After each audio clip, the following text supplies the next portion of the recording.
Verônica tinha 26 anos, trabalhava de caixa num supermercado e nunca tinha herdado nada na vida. Até o dia em que um advogado ligou dizendo que o nome dela era o único no testamento do avô. Um sítio, 4 hectares de mato, uma casa caindo e uma cabra magra. A família toda riu. Quando foram até lá, o marido da tia olhou para aquilo e disse: "Isso aí vale menos do que o advogado cobrou." Ninguém perguntou por que o avô guardou aquela terra por décadas sem vender para ninguém. Ninguém quis ficar. Só Verônica voltou. E era justamente isso que ia mudar tudo. Se você gosta de histórias assim, já deixa o like agora, porque ninguém ali percebeu o verdadeiro valor daquele lugar. O telefone tocou numa manhã de semana enquanto Verônica ainda usava o uniforme do supermercado. Do outro lado, um homem de voz calma se identificou como Cláudio Sampaio, advogado. Disse que havia um inventário para resolver. Disse que o nome dela era o único que constava no testamento. E disse com a naturalidade de quem já viu tudo que ela havia herdado um sítio. Verônica ficou parada no corredor do apartamento por um tempo que ela não soube medir. O avô Horácio tinha morrido 3 semanas antes, numa manhã de inverno, de velhice mesmo. Ela tinha ido ao velório, chorado sozinha num canto porque o resto da família mal o conhecia, e voltado para a rotina achando que era tudo. Não era.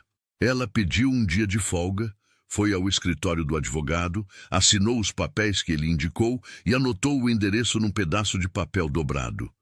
O sítio ficava a quase 200 quilômetros da cidade, numa estrada vicinal que o GPS não reconhecia direito. O nome pintado à mão num portão de madeira podre dizia Sítio Campo Verde. Verônica foi sozinha, de ônibus, de mochila nas costas. Quando empurrou aquele portão rangendo pela primeira vez, o que ela encontrou foi o seguinte: um terreno de 4 hectares, tomado pelo mato, uma casa de pau a pique com o telhado parcialmente caído, um poço que ainda tinha água, uma mangueira antiga que cresceu torta, mas sobreviveu a tudo, e uma cabra. A cabra era parda, magra, a ponto de as costelas aparecerem sob o pelo, com um olhar amarelo que parecia medir as pessoas. Estava presa por uma corda ao tronco da mangueira.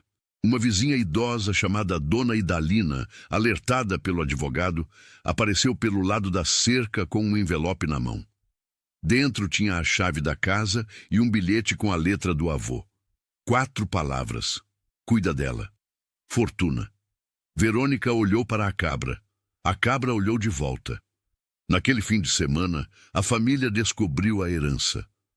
Verônica havia comentado com a mãe numa ligação rápida, ainda em choque, sem calcular o que viria depois.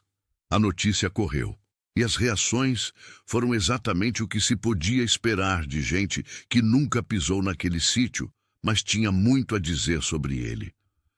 A primeira a aparecer foi a tia Cléia, irmã da mãe de Verônica, mulher que nunca perdeu uma chance de se colocar no centro de qualquer situação.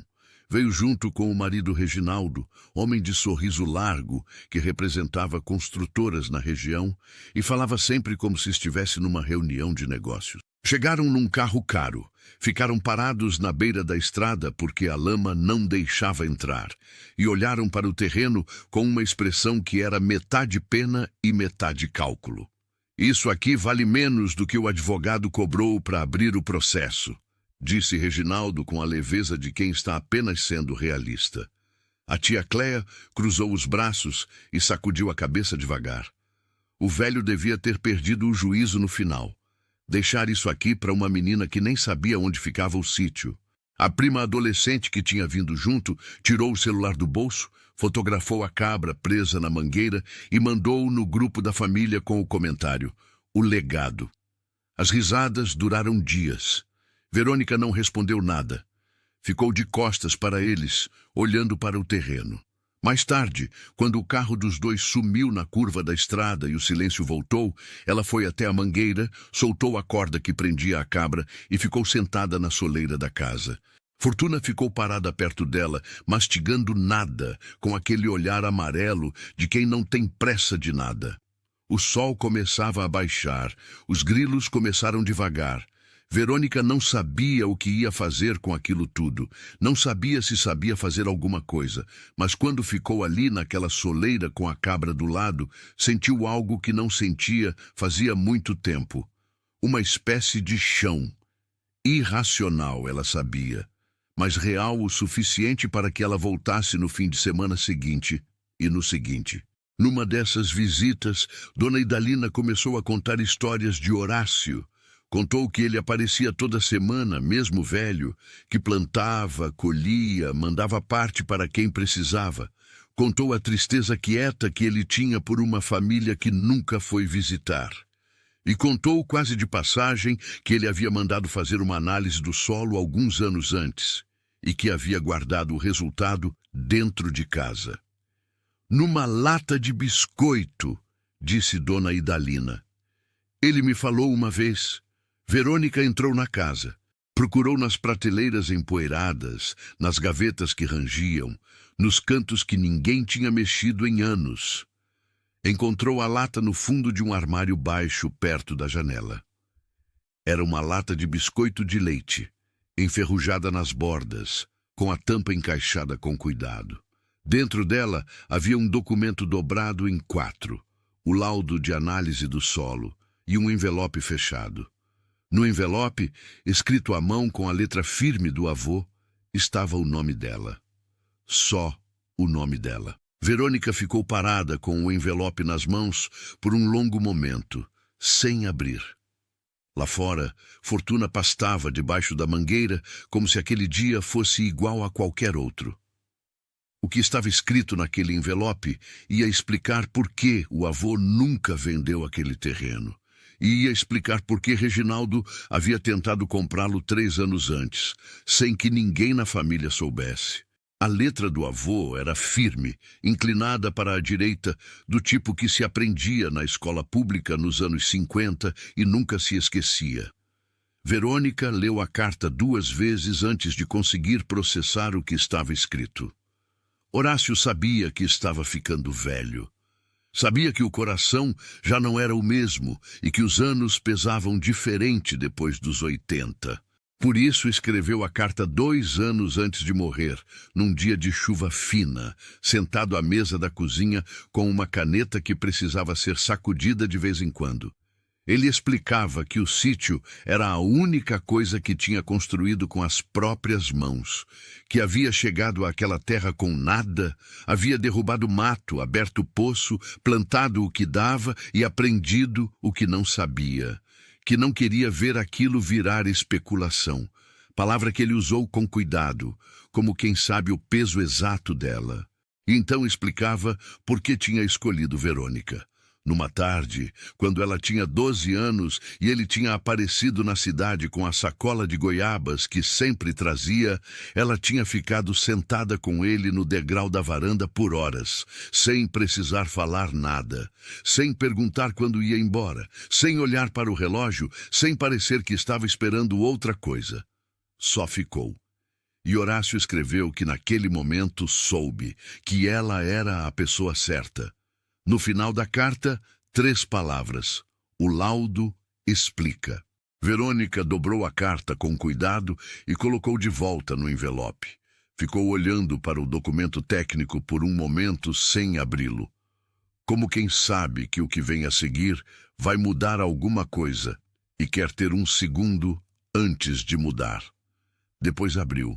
Era um laudo de análise de solo, com data de 4 anos atrás, emitido por um laboratório da cidade mais próxima. Tinha gráficos, tabelas, números que ela precisou ler devagar para entender. O terreno tinha composição rara para a região. Solo profundo, bem drenado, com equilíbrio de nutrientes que dispensava boa parte da correção química que outras propriedades rurais precisavam fazer antes de plantar. E no rodapé, numa nota manuscrita com a mesma letra inclinada da carta, nascente subterrânea confirmada. Água o ano todo, mesmo na seca. Verônica ficou olhando para aquela linha por um tempo longo. Ela não entendia de agricultura. Não entendia de solo, nem de nascente. mas entendia de contas. E começou a entender devagar porque o avô nunca havia vendido, mesmo quando a família toda achava que ele estava agarrado a um pedaço de terra por teimosia de velho. Saiu da casa com o laudo na mão e foi direto bater na porta de Dona Idalina. A vizinha tinha 73 anos, memória boa, e o hábito de responder com histórias que pareciam ir para um lado, mas chegavam no ponto certo. Verônica ficou na varanda tomando café ralo e mostrando o laudo sem saber bem que perguntas fazer. Dona Idalina olhou os papéis, assentiu devagar, como quem reconhece algo que já sabia, e então disse: "Você sabe por que ele comprou a cabra?" Verônica olhou para a Fortuna, que pastava debaixo da mangueira com a indiferença de sempre. "Ele me disse que o nome era Fortuna", ela respondeu. "O nome não foi por acaso", disse Dona Idalina, e contou. Horácio havia comprado a cabra 2 anos antes de morrer, de um criador experiente da região, depois de pesquisar por meses. Era uma boer cruzada, raça desenvolvida para a produção de carne, mas cujo leite, quando o animal era bem manejado, tinha uma gordura e uma consistência que queijeiros artesanais procuravam com dificuldade. A região não tinha nenhum produtor desse tipo de leite. Havia demanda sem fornecimento. "Ele ficou me contando isso como se fosse segredo", disse Dona Idalina, sorrindo para o café. "Mas eu acho que ele queria que alguém soubesse, caso ele não tivesse tempo de explicar." Verônica olhou de novo para a cabra, para as costelas marcadas sob o pelo pardo, para o olhar amarelo que media as pessoas sem julgá-las. A cabra não era um capricho de velho. O terreno não era abandono. Cada coisa ali tinha sido posta com intenção, por um homem que sabia exatamente o que tinha e escolheu esperar pela pessoa certa para recebê-lo. Verônica voltou para a cidade naquele domingo com a carta, o laudo e uma decisão que ainda não tinha nome, mas já tinha forma. Na segunda-feira de manhã, pediu demissão do supermercado. A gerente, uma mulher prática de 40 e poucos anos, perguntou se ela tinha certeza. Verônica disse que sim. A gerente assinou o papel sem mais perguntas, mas com a expressão de quem acha que vai ver aquela funcionária de volta em 2 meses. Verônica usou as economias, que não eram muitas, mas eram dela, para contratar um rapaz da região chamado Tobias. Tinha 20 anos, sabia trabalhar na terra desde criança e não fazia perguntas desnecessárias. No primeiro dia, antes de cumprimentar Verônica direito, foi até a mangueira e ficou um tempo olhando para a Fortuna com a atenção de quem avalia um animal de verdade. Depois disse: "Essa aí tá bem, só esquecida." Combinaram um valor diário e começaram na semana seguinte. O trabalho era pesado. Mato que tinha crescido por anos não cede fácil. A casa precisava de atenção no telhado antes que a próxima chuva fizesse estrago maior. O poço precisava ser limpo. Verônica aprendia enquanto fazia, perguntava quando não sabia, errava e refazia sem drama. Fortuna foi ao veterinário da cidade mais próxima. O médico examinou, disse que estava saudável, apesar do peso baixo, que era da índole da raça ser mais enxuta, e orientou sobre manejo e alimentação. Com cuidado regular, ela ia produzir. E o leite valia o que Dona Idalina tinha dito que valia. As coisas começavam a tomar forma. Devagar, com muito trabalho e pouco dinheiro, mas tomavam. Foi exatamente nesse momento que Reginaldo percebeu que havia esperado tempo demais. Ele não havia ficado preocupado quando soube que a herança foi parar nas mãos de Verônica. Uma sobrinha que trabalhava de caixa, sem dinheiro, sem experiência, recebendo um sítio abandonado a 200 quilômetros de onde morava, era só esperar. A situação ia desgastar sozinha. Ela ia querer se livrar daquilo mais cedo ou mais tarde, mas as semanas passaram. E em vez de aparecer pedindo para vender, Verônica aparecia toda semana de ônibus, com mochila nas costas, e voltava com terra nas mãos. Reginaldo mandou um corretor de confiança ao sítio com uma oferta embrulhada em linguagem de favor. O homem chegou numa tarde de quarta-feira, quando Verônica estava no meio de um canteiro, e apresentou os números com o tom de quem está fazendo um grande presente. Verônica ouviu tudo, agradeceu sem sorrir e disse não. O corretor voltou para Reginaldo com a recusa, e Reginaldo, pela primeira vez desde que soube da herança, ficou quieto por um longo momento antes de responder qualquer coisa. Quem recusa uma primeira oferta ou não precisa do dinheiro, ou sabe de algo que não deveria saber. Reginaldo começou a pensar em como complicar as coisas antes que ficasse tarde demais. E o que ele encontrou quando foi procurar foi exatamente o que precisava.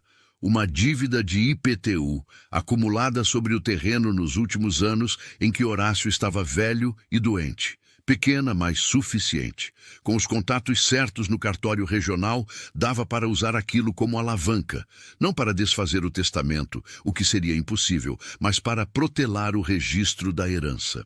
Sem registro, Verônica ficava num limbo. Não conseguia financiamento, não conseguia assinar contratos com valor jurídico, não conseguia nada. Era só apertar devagar, o suficiente para cansar. O que Reginaldo não calculou foi o que Verônica estava disposta a aguentar. O limbo legal não apareceu de uma hora para outra. Chegou como chega a maioria das armadilhas bem montadas, devagar, com cara de burocracia normal. O advogado Cláudio Sampaio ligou para Verônica numa tarde de terça-feira, com a voz levemente diferente.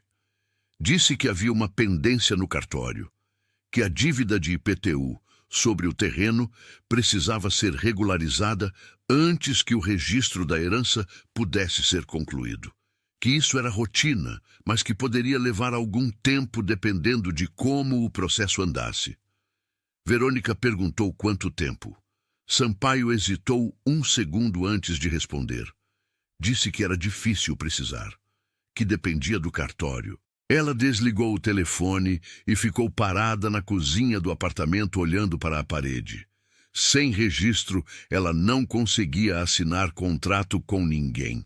Não conseguia usar o terreno como garantia para nenhum tipo de apoio financeiro. Tecnicamente, o sítio era dela, mas na prática era como segurar água na mão. Naquela mesma semana, uma cooperativa de produtores orgânicos da região havia mandado um representante ao Campo Verde para uma visita técnica. O rapaz se chamava Fábio. Tinha uns 30 anos, carregava uma prancheta e fazia as perguntas certas. Andou pelo terreno com calma, examinou o canteiro de ervas que Verônica e Tobias tinham aberto, parou um bom tempo na frente de Fortuna, anotou as informações do veterinário sobre o leite. Antes de ir embora, disse que ia conversar com a diretoria e que as perspectivas eram boas. 3 dias depois, Fábio ligou. A voz tentava soar neutra, mas não conseguia de todo. Olha, a gente gostou muito do que viu lá no sítio, mas chegou uma informação aqui de que a herança está com contestação, que tem outros herdeiros no processo. A gente não fecha contrato com pendência judicial, entende? Se resolver, a gente volta a conversar. Verônica respirou fundo antes de responder. De onde veio essa informação? Fábio hesitou 2 segundos. Eu ouvi de alguém no setor. Não sei ao certo de onde veio. Ela agradeceu com a voz firme e desligou. Ficou olhando para o telefone por um tempo que não soube medir. Não havia contestação nenhuma. Não havia outro herdeiro. O testamento era claro. O advogado havia confirmado isso desde o início. Alguém havia inventado aquela história e a havia colocado em circulação com cuidado suficiente para que chegasse na cooperativa antes que qualquer contrato fosse assinado. Verônica foi ao sítio naquele fim de semana sem contar nada para ninguém. Trabalhou o dia inteiro com Tobias sem mencionar a ligação. Só à tarde, quando ele foi embora, ela ficou sentada na soleira com Fortuna ao lado e deixou o silêncio fazer o que o silêncio faz. A resposta veio de onde menos esperava. Dona Idalina apareceu no dia seguinte com uma travessa de angu e a história que Verônica precisava ouvir. A vizinha tinha ouvido de um conhecido que ouviu de outro. O tipo de cadeia que em cidade pequena funciona melhor do que qualquer investigação formal. O boato havia surgido num almoço de negócios na cidade mais próxima. Alguém tinha comentado de passagem, como quem não quer nada, que o Campo Verde tinha contestação em andamento, que era melhor não se envolver. E esse alguém tinha sido visto chegando junto com Reginaldo. Verônica comeu o angu em silêncio. Agradeceu Dona Idalina. E quando a vizinha foi embora, ficou um longo tempo parada na varanda que Tobias tinha consertado na semana anterior. O que Reginaldo havia feito era simples e eficiente. Não precisava de documento, não precisava de prova, não precisava de nada que pudesse ser rastreado diretamente até ele. Era só uma conversa num almoço. Uma informação que viajava sozinha. E bastava chegar num lugar certo, como numa cooperativa que estava prestes a assinar contrato, para fazer estrago suficiente. Verônica entendeu naquela tarde que estava lidando com alguém que sabia o que fazia, que não ia errar por descuido, que ia apertar devagar, nos lugares certos, até ela cansar. O problema é que ela ainda não tinha canteiro pronto, contrato assinado ou dinheiro sobrando. Tinha um terreno em desenvolvimento, uma cabra saudável, um rapaz de 20 anos que aparecia todo dia sem reclamar, e uma carta de um homem morto que havia apostado nela quando ninguém mais apostava. Naquela noite, pela primeira vez desde que havia pedido demissão, Verônica pensou em desistir. Não com vontade, mas com aquela clareza fria de quem faz conta. O apartamento que ia precisar voltar a dividir. Uniforme do supermercado, a gerente que havia assinado o papel com a expressão de quem esperava ver ela de volta. Ficou com esse pensamento até perto da meia-noite. Depois pegou o telefone e mandou uma mensagem para Tobias. Amanhã tem serviço, pode vir mais cedo. Tobias respondeu em menos de 1 minuto. Tô lá às 6. Na manhã seguinte, os dois abriram mais um trecho do canteiro. O sol ainda estava baixo quando Verônica enfiou a enxada na terra pela primeira vez do dia. Tobias trabalhava do outro lado sem precisar de conversa. Fortuna pastava perto da mangueira com a rotina de sempre. Foi no meio da manhã, quando Verônica foi buscar água no poço, que percebeu.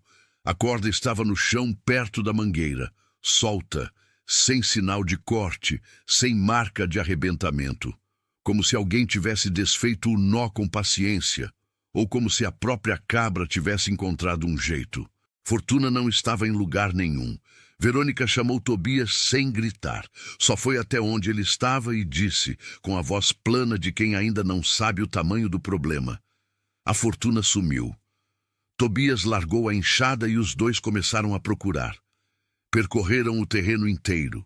Tobias foi pela divisa do lado esquerdo, onde a cerca de arame estava mais baixa e tinha um ponto que precisava de conserto há semanas. Verônica foi pelo lado da nascente, onde o mato ainda estava mais alto e a visibilidade era curta. Chamaram o nome da cabra mais vezes do que fazia sentido chamar. Fortuna não havia dado nenhum sinal até hoje de que respondia ao próprio nome, mas chamaram assim mesmo, porque é o que se faz quando não se sabe mais o que fazer. Nada. Dona Idalina apareceu quando o sol já estava alto, alertada pelo neto que tinha visto os dois andando pelo terreno com cara de problema. Mandou o menino, 12 anos, varrer os arredores fora do sítio a pé.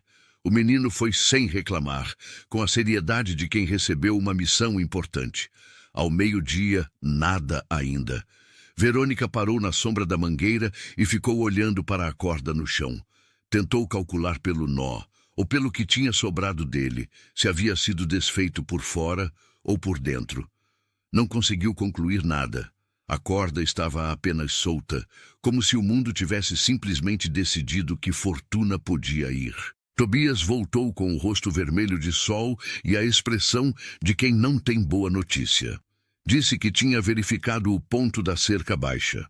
O arame estava intacto, sem sinal de que algo havia passado por ali forçando. Disse que tinha ido até a estrada vicinal e não viu rastro. Disse que podia voltar a procurar se ela quisesse.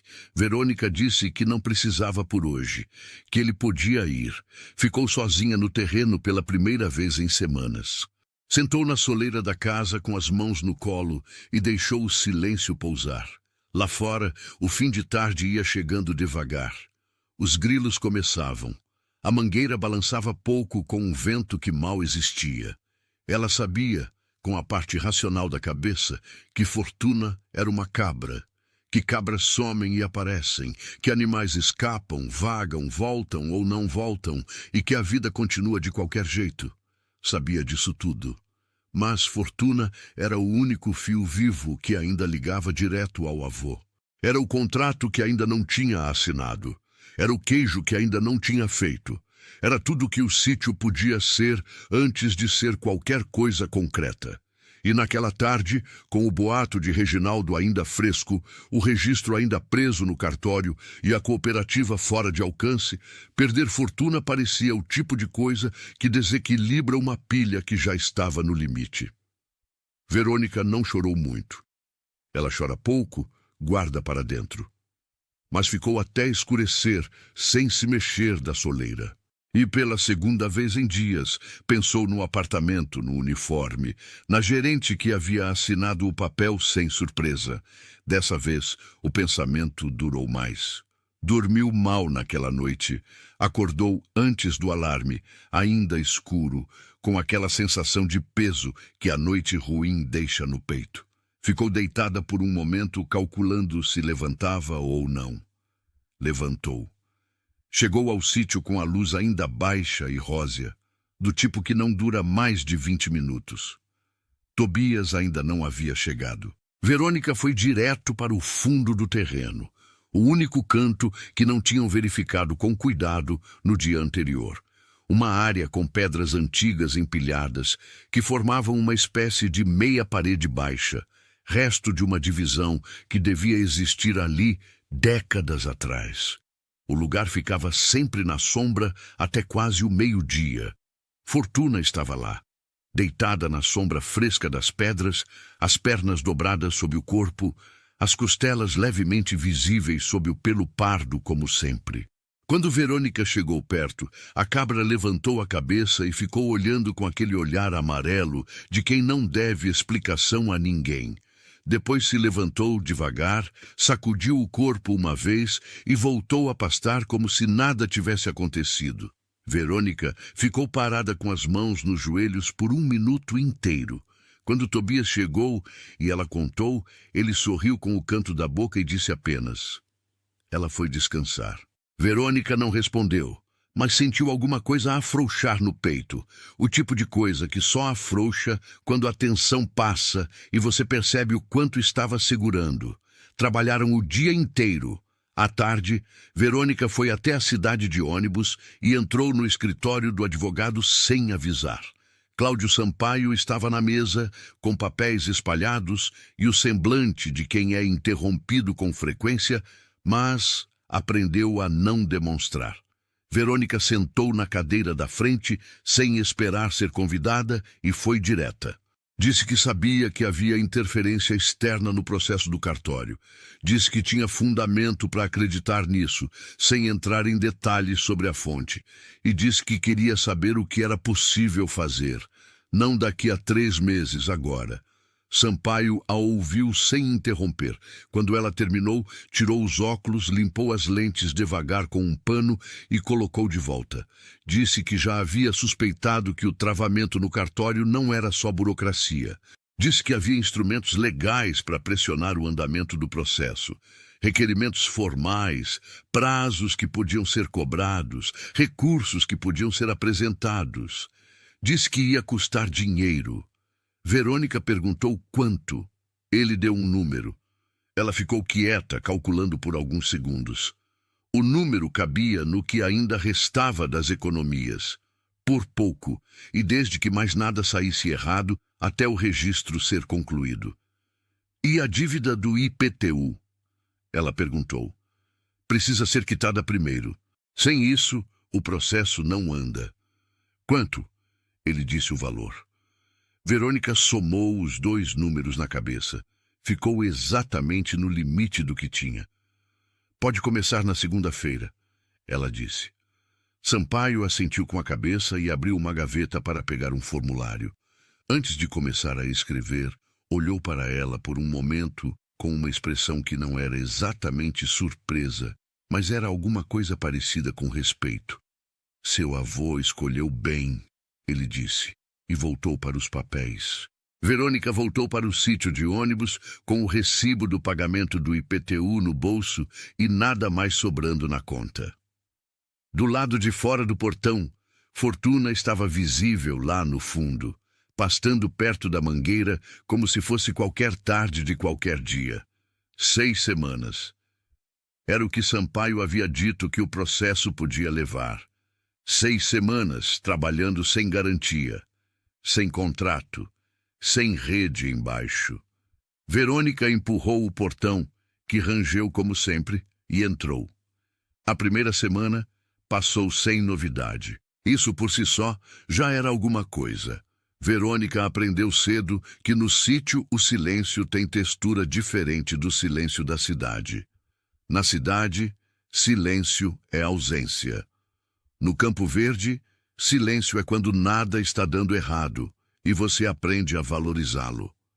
Cada manhã que o portão abria, sem problema, cada tarde que Fortuna estava onde deveria estar, cada noite que a chuva não forçava o telhado, era uma vitória pequena que não aparecia em nenhum papel, mas pesava na balança. Tobias chegava às 6. Saía ao fim do dia com a mesma expressão de quem veio fazer um trabalho e fez. Não perguntava sobre o cartório, não perguntava sobre os contratos, não perguntava sobre nada que não fosse o que precisava ser feito naquele dia. Verônica nunca pediu isso a ele. Era o jeito dele, simplesmente. E havia algo naquele silêncio funcional que segurava a rotina no lugar, quando tudo mais estava em aberto. O canteiro de ervas medicinais avançou na segunda semana. Tobias conhecia as plantas certas para aquele tipo de solo. Havia aprendido com o pai, que havia aprendido com o avô, o tipo de conhecimento que não passa por escola. Erva cidreira, capim-limão, boldo, espinheira santa, plantas que tinham mercado certo entre farmácias de manipulação e lojas de produtos naturais da região. O laudo do avô indicava outras de maior valor comercial que levariam mais tempo para estabelecer, mas essas primeiras iam gerar resultado mais rápido. Fortuna produzia. Não muito ainda, mas produzia. O veterinário havia dito que com manejo regular e alimentação adequada, o volume ia crescer ao longo das semanas. Verônica anotava tudo num caderno de capa preta que comprou na papelaria da cidade mais próxima. Quantidade de leite por dia, peso da cabra, o que comeu, como estava o pelo. Anotava com uma disciplina que ela mesma não sabia que tinha antes de começar. Na terceira semana, Sampaio ligou para informar que o requerimento havia sido protocolado e que o cartório havia acusado recebimento. Disse que era um bom sinal. Disse que agora era esperar. Verônica agradeceu e desligou. Voltou para o canteiro. Foi na quarta semana que Reginaldo apareceu. Não foi ao sítio, não desde aquela primeira vez, quando ficou na beira da estrada com a lama no caminho. Dessa vez, mandou um recado por via indireta, como era o seu costume. Um homem que Verônica não conhecia apareceu numa manhã de sexta-feira, encostando o carro na estrada vicinal, e ficou parado do lado de fora do portão até ela ir ver o que era. O homem tinha uns 50 anos, paletó em dia de calor, a expressão de quem foi contratado para entregar uma mensagem e preferia não ser o mensageiro. Disse que representava um grupo de investidores interessados em propriedades rurais na região. Disse que haviam ficado sabendo do sítio. Disse que a proposta que trazia era significativamente melhor do que a anterior. Verônica ouviu o número. Era de fato melhor do que a primeira oferta. Não era justo para o que o terreno valia. Ela já sabia disso. mas era o suficiente para pagar as contas do último mês, alugar um apartamento decente e recomeçar alguma coisa em algum lugar sem a incerteza que a acompanhava desde que havia pedido demissão.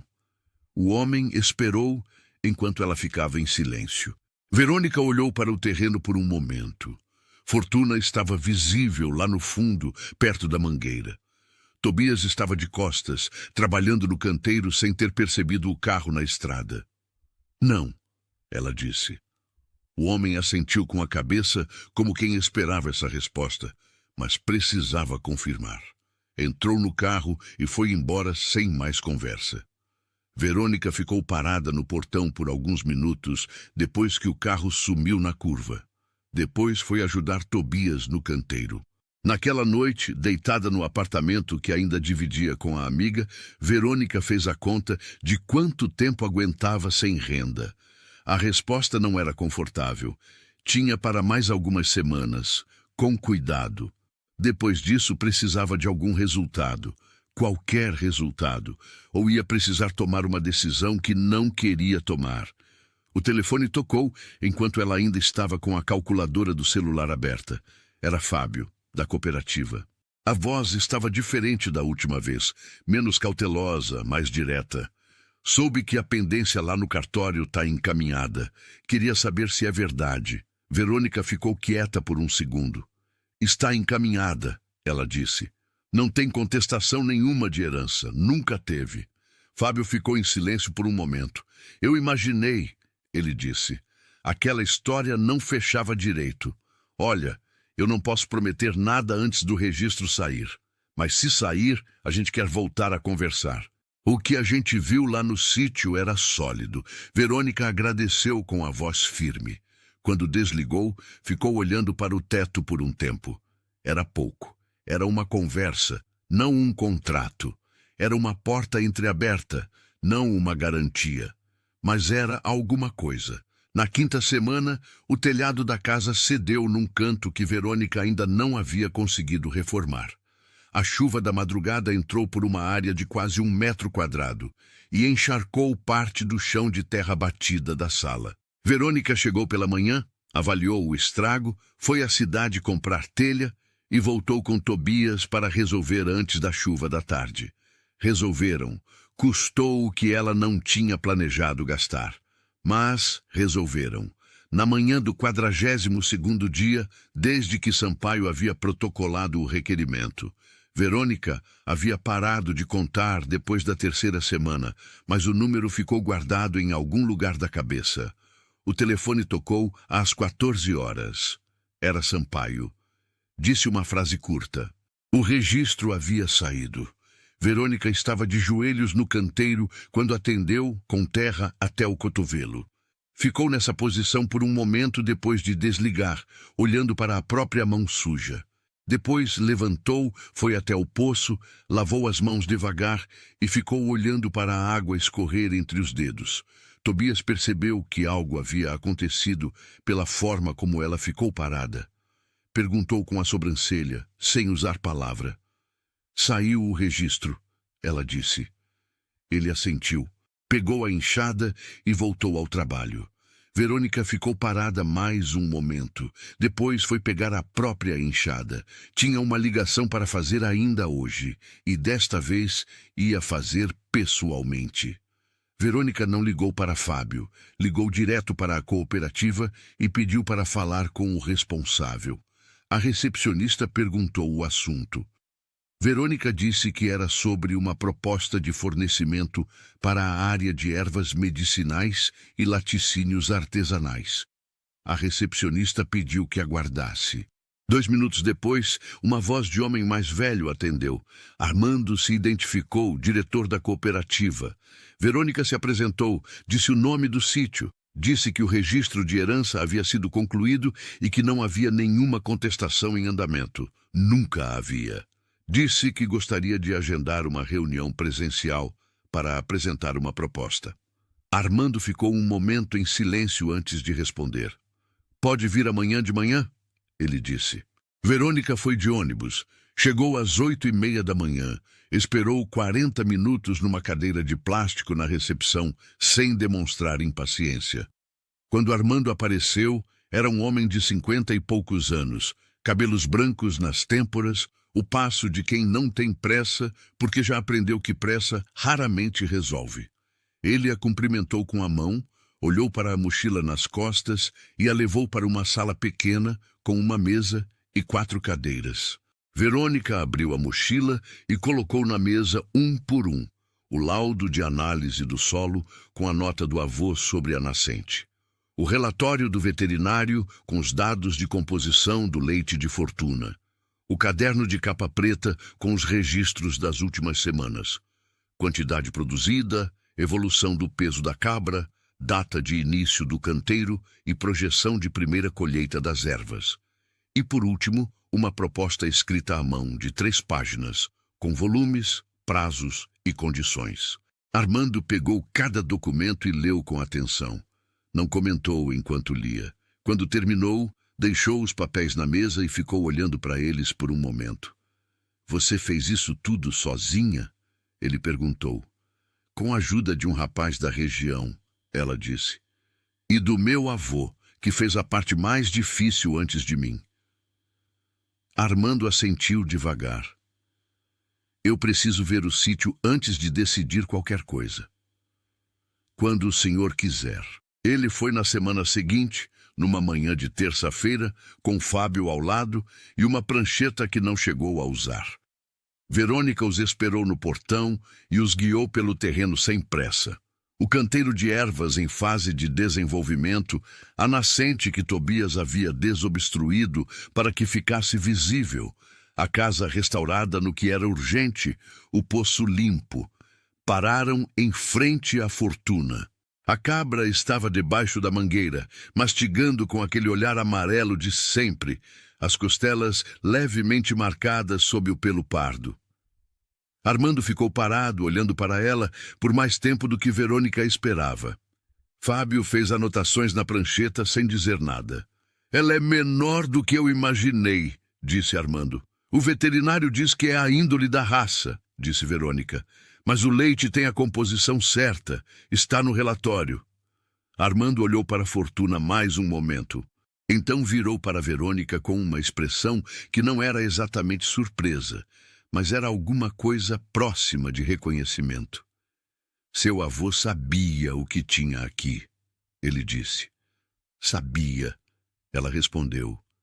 Assinaram o contrato de fornecimento 2 dias depois, numa tarde de quinta-feira, na mesma sala pequena com mesa e 4 cadeiras. O contrato previa entrega quinzenal de ervas medicinais assim que o canteiro atingisse volume mínimo, o que o próprio Fábio havia estimado em 6 a 8 semanas, e fornecimento regular de leite de Fortuna para 2 queijeiros artesanais parceiros da cooperativa, com preço fixado acima do mercado convencional pela especificidade do produto. Verônica assinou com a caneta que Armando empurrou na direção dela. Devolveu a caneta. Dobrou a sua cópia do contrato e colocou na mochila. Pode ir preparando o canteiro", disse Armando, levantando da cadeira. "A gente já tem comprador esperando." Verônica voltou de ônibus com o contrato na mochila e a cabeça quieta. Não era euforia, era algo mais fundo. O tipo de alívio que vem depois de meses segurando a respiração sem perceber e que só se nota quando você finalmente solta. Reginaldo soube do contrato assinado pela mesma rede de conversas laterais que havia usado para espalhar o boato da contestação. A ironia não era discreta. A informação chegou até ele num almoço de negócios, exatamente o tipo de ambiente onde ele costumava trabalhar, através de alguém que havia ouvido de outro que havia falado com um dos queijeiros parceiros da cooperativa. Ele não disse nada quando ouviu. Pediu mais água, continuou o almoço e foi embora mais cedo do que o previsto. Naquela tarde, pela primeira vez desde que havia ficado na beira da estrada, olhando para o terreno encharcado, Reginaldo abriu a gaveta do escritório e tirou de dentro dela uma cópia da carta que havia enviado a Horácio 3 anos antes. a proposta de compra enviada pelo intermediário, com o valor irrisório que o velho havia recusado sem sequer negociar. Ficou olhando para o papel por um momento. Depois colocou de volta na gaveta e fechou. Não havia mais nada a fazer ali.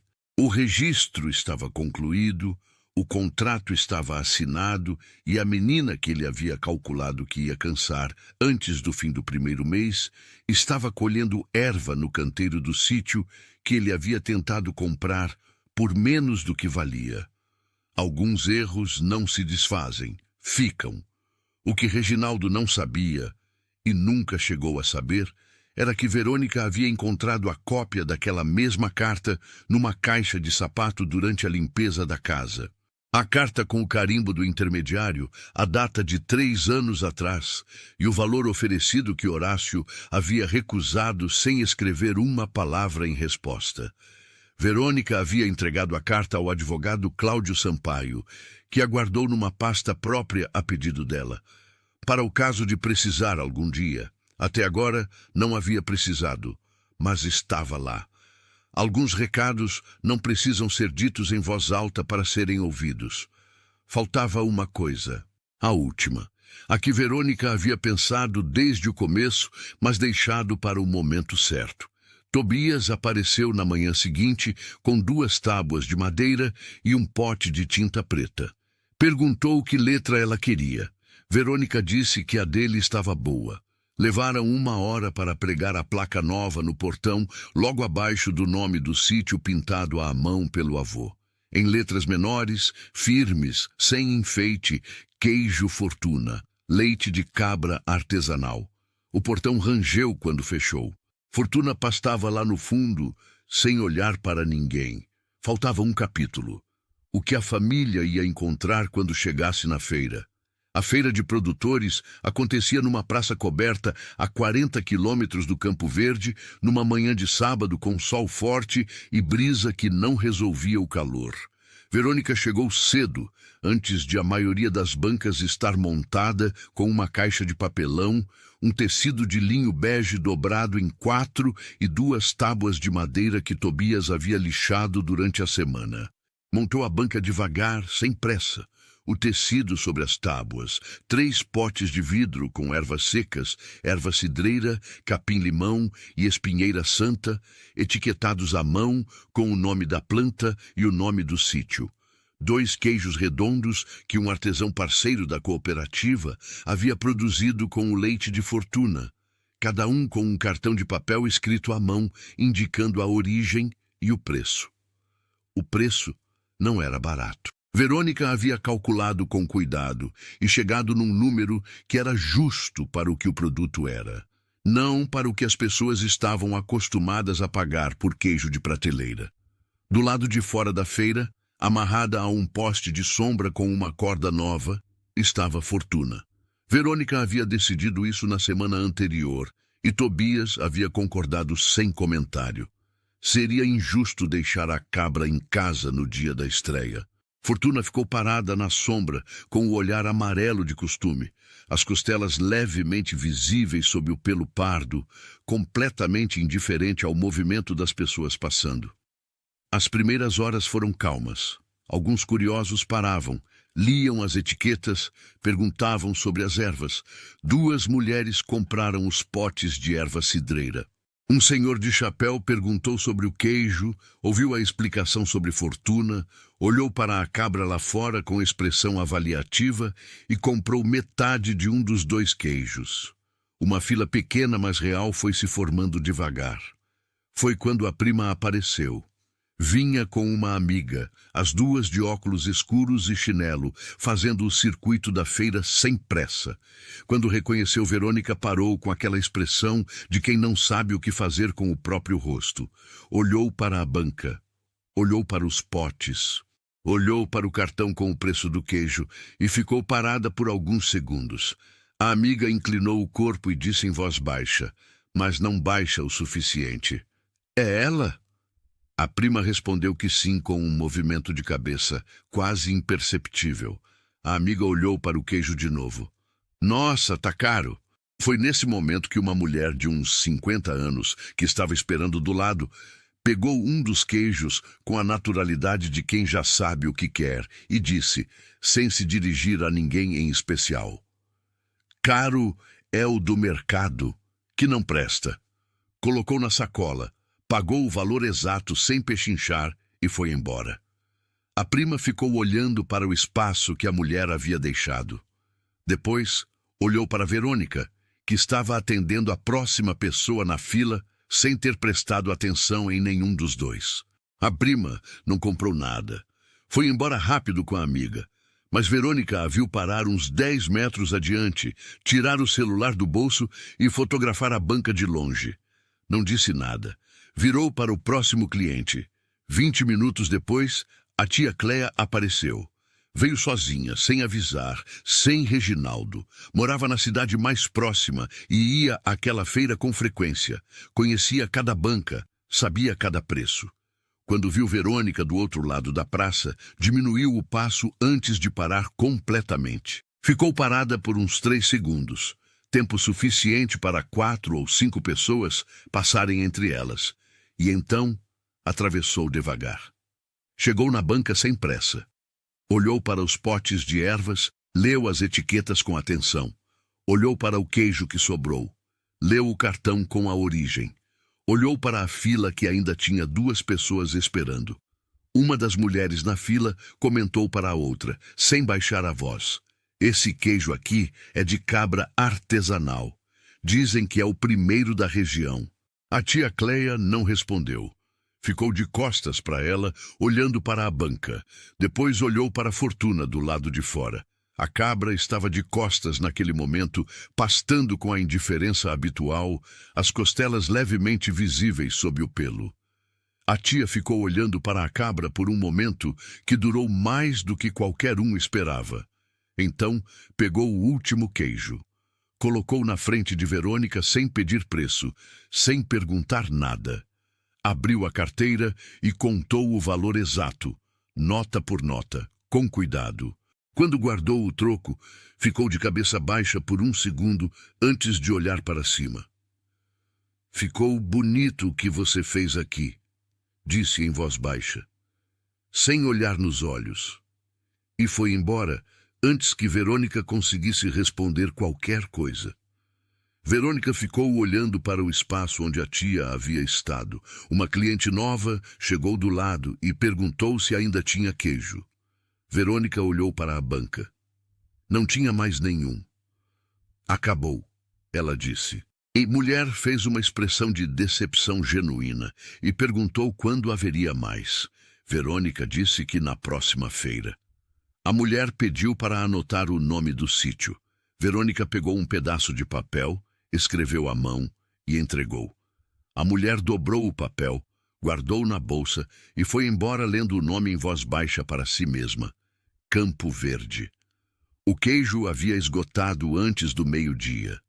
As ervas foram até o início da tarde. Quando a feira fechou e Verônica desmontou a banca, Tobias apareceu com o carro emprestado do irmão para ajudar a carregar. Ajudou a dobrar o tecido de linho, a empilhar as tábuas, a soltar Fortuna do poste e colocá-la no banco de trás com a paciência de quem já fez isso antes, embora fosse a primeira vez. No caminho de volta para o sítio, Fortuna ficou sentada no banco de trás, olhando pela janela, com aquele olhar amarelo histórico, as orelhas levantadas diante do vento que entrava pela janela aberta. Tobias dirigia sem comentar. Verônica ficou olhando pela janela do lado dela. Quando o carro parou no portão do Campo Verde e ela desceu para abrir, leu a placa nova que eles dois haviam pregado na semana anterior. A letra de Tobias, firme e sem enfeite, logo abaixo do nome pintado à mão pelo avô décadas atrás: Queijo Fortuna, leite de cabra artesanal. Abriu o portão, rangeu como sempre, soltou Fortuna, que desceu do banco de trás com a dignidade de quem não deve explicação a ninguém, e foi direto para a mangueira retomar o posto de sempre. Tobias descarregou a caixa sem pressa. Verônica ficou parada no meio do terreno por um momento, com o sol do fim de tarde batendo de lado. O sítio Campo Verde não havia se tornado uma grande empresa. O que ele havia se tornado era viável, capaz de sustentar uma vida de um jeito modesto que ia crescendo no ritmo que ela conseguia acompanhar. Era o suficiente. Era, na verdade, exatamente o que o avô havia planejado que fosse. Horácio havia escolhido Verônica, porque numa tarde de muito tempo atrás, ela tinha ficado sentada com ele por horas, sem precisar de nada além daquilo. E ela havia feito o que ele sabia que ela faria: ficado. Pela primeira vez, Verônica não estava de passagem em lugar nenhum. Reginaldo nunca mais foi ao sítio. A carta de oferta que ele havia mandado anos atrás estava guardada numa pasta no escritório de Cláudio Sampaio, a pedido dela, para o caso de precisar algum dia. Até agora não havia precisado. Alguns recados não precisam ser ditos em voz alta para serem ouvidos. Alguns terrenos não têm preço porque quem os guarda sabe o que tem. E algumas heranças não se medem pelo que está na terra, mas pelo que a terra revela em quem a recebe. Fortuna pastava debaixo da mangueira com as costelas ainda levemente visíveis, o olhar amarelo de sempre, sem nenhuma pressa de ser outra coisa que não ela mesma. Algumas pessoas passam a vida inteira esperando a oportunidade perfeita. Outras recebem algo que parece pequeno, sem valor, e mesmo assim escolhem ficar. Verônica não herdou riqueza. Ela herdou uma chance, daquelas que quase ninguém reconhece. Enquanto todo mundo riu, ela decidiu tentar. Enquanto todo mundo julgou, ela decidiu aprender, porque às vezes o que parece pouco nas mãos erradas, nas mãos certas vira tudo. Se essa história te prendeu até aqui, já deixa o like e se inscreve no canal, porque toda semana tem histórias assim que fazem a gente enxergar o mundo de outro jeito.